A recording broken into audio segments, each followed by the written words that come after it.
Hi everyone, you're still watching A-Listed. Kaupod gyapon ako si Adrian Bobby ang inyong host. Kagang inyong kaupod sa paghimay sa madalag kung istorya sa kabuhi sa mga gagmay nga bakulenyo. Apang subong naman padayon ng aton Maskara special report sa aton tuigan nga Maskara Festival. Kaupod natin subong ang aton mga event coordinators, Rodney Ascalon, coordinator sa aton ginatawag nga Electric Maskara, kag syempre si Dr. Bads, Dr. Baldomero Defensor ang ato naman event coordinator para sa aton tuigan nga street dance and arena competition dito sa May Paglao. Hi, welcome to the program. Thank you sa pag-abot. Okay, Rodney, sikat nga choreographer. Sa una, sa college ko natandaan ko, basta Rodney Ascalon kilalagid nga numero 1, gadaog champion pirme. Ano man ang imo subong mga idugang nga additional effects kuno Rodney effects sa aton nga Electric Maskara. So sa ini nga tuig no, the Electric Maskara is more brighter and more colorful compared last year. So last year no, it was my first time to direct and to organize the whole event. So last year I learned pa lang ko to. So this year basing from last year ng mga experiences, so input ko man ako yung pagka-choreographer into the competition. So kung hands-on man ko, like working ko together with the choreographers and together with the artists, so we make sure nga ang tanan nila nga designs, kag tanan nila nga concepts nila nga parade sa float nila is very much cohesive man sa aton nga team.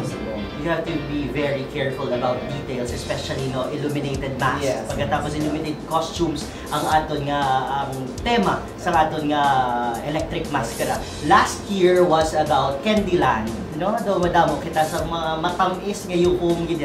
Literally matamis bangod Candyland ang konsepto. Subong naman niya what's up for this year. Subong we follow the themes ng overall Ginya Maskara, which is it's blooming Bacolod, experience the vibrance. So this year we are challenging the designers and the choreographer to envision Bacolod as the next future city. So futuristic.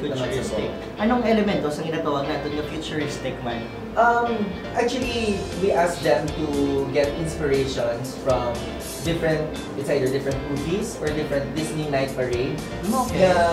Ang gusto na naman sa pumatabo is more brighter, more exciting nga float yun. So futuristic in the sense nga depende na sa mga designers and choreographer kung paano nila ma-envision is either towards the future 2015 nga city of Bacolod. So basta futuristic ang theme siguro. Ang aton nga National Road, Lacson Street has been like for 3-5 years, has been transformed into an avenue of street party. People drink all night long, hasta kun aga, hasta mag-aga pa gani. Pagkatapos na kind of merrymaking nga ginaobra naton, is do parehas na bala, nag-level up kita in terms sa aton style of parties. Pagkatapos ang Maskara Land, ara man dira, nakita naton yung attraction na ginatawag nga Electric Maskara.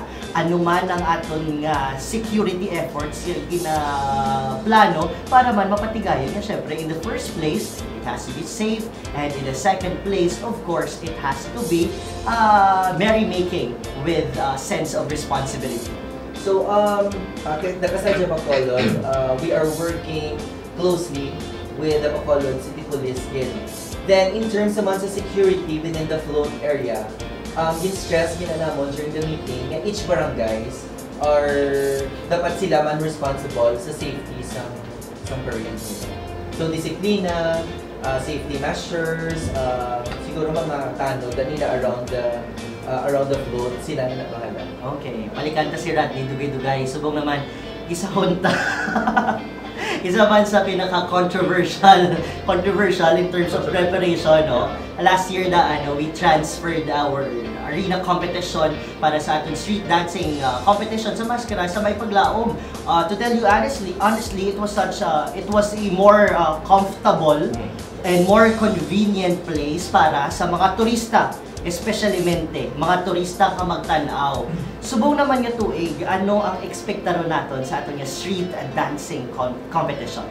Yeah, for our arena and street dancing competition, no, we know the fact nga ang ini nga celebration sa Maskara ang street dancing is considered as the backbone gini of the celebration. Since Sakto. we're about to celebrate the 35th Mascara Festival. So 36 Mascara Festival. So kung nato na it's 36 years na celebrate kita pag lahat ng isang ginatawag na street dance competition.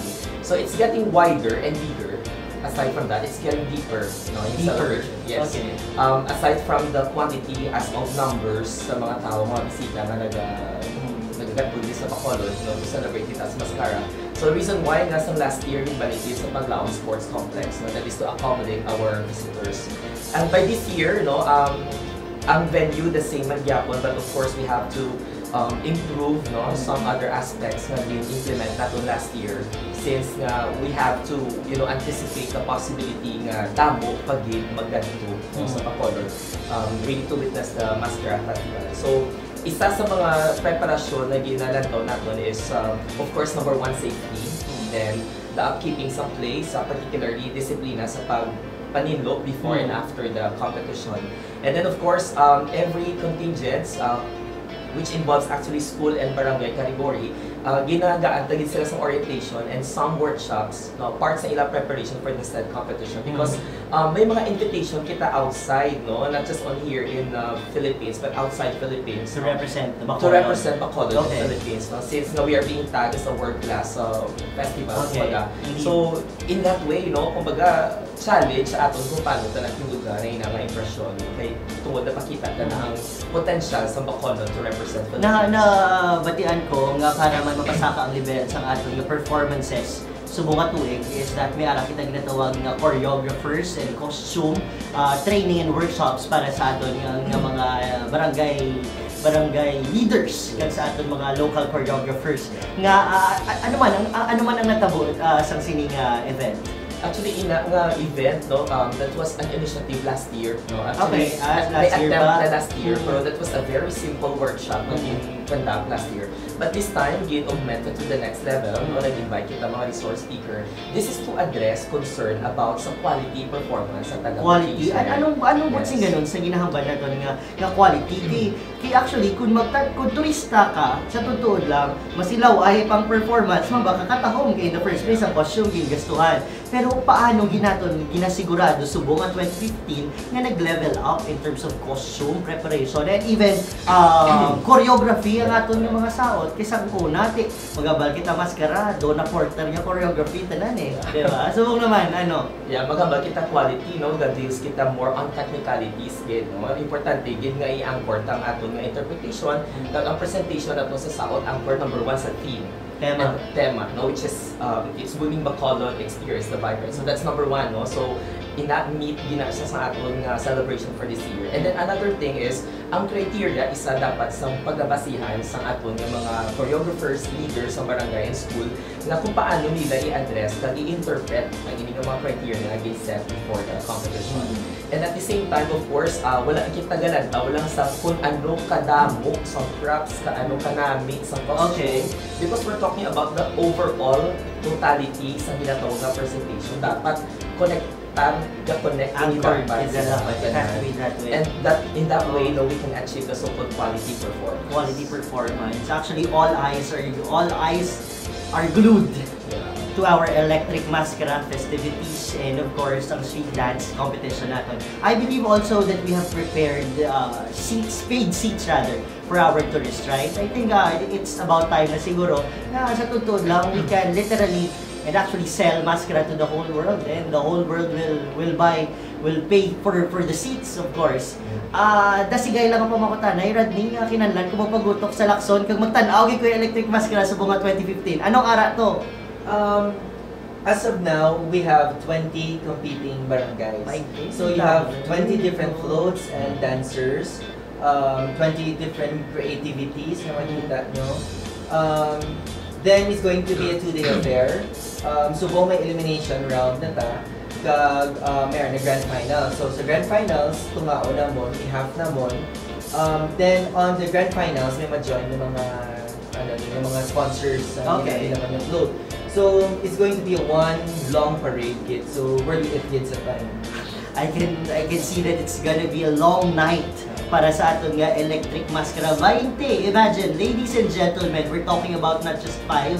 I believe we started with like less than 10 siguro, no? Before. Subong 20 nakabilog. Apart from that, we have sponsors also. Going to be one heck of a ride. I'm very excited, looking forward to watch our Electric Mascara. It's such an electrifying experience, so to speak. And ikaw naman yan, Mr. Baldovero Defensor. Actually, ginalabot ako si Sir Vance, kaya maestro ko muna siya sa Lasal sa una. Kaya kung magambal gani, competition, siya na nigadaog ganin sa una from the College of Education. Sir Vance, nga mapaguto ko ya subong nga maskara. Maskin sa paglaong pa nga mas ligwa, anong ara dito nga ikapatay ko gid hindi ko magtan-aw. We have 2 categories for street dancing. We have school category that compose 7 ka elementary schools kag 4 ka high school. So 11 na siya for the first day. Then for the second day, that is for barangay category. So this year we have 18 barangays na sa city, no. I just like also to add on, earlier na mention ko nga it's aside from getting bigger and wider, it's getting deeper because particularly ang barangay isa sa mga highlights in some competition. Sa pwede nga deeper because ang isa sa mga objectives na gusto man ma-achieve natin this year is that mayroon yung tawag na advocacy program particularly sa barangay category. Ano na siya?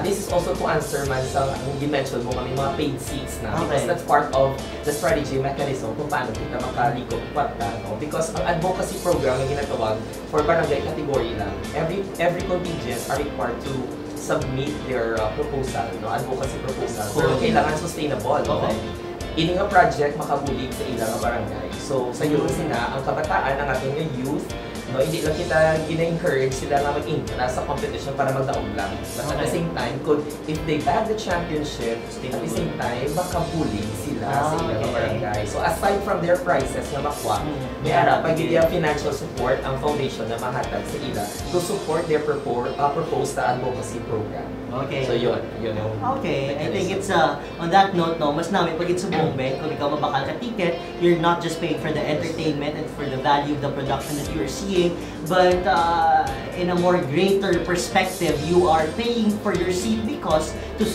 for something that would become sustainable nga sa aton nga grassroots development man. Medyo nagkarap ko tagamay mo. Anyway, panghimatsyan ko gid magpagutok na si Guy. Kay sadya, booming ang festivities po, and it's really vibrant. Maskin masakit ko ginahilanan, kag maskin expectaron ko na nga posibilidad niya malipong ko nga mapaguto ko to sa paglaom. Well, Mascara is one way to celebrate life, It's been there. Mascara is Mascara Festival. What's the particular color nga sa pamatsyan mo would best describe Electric Mascara? I think wala particular color, but I can say the rainbow because you can see all the colors there.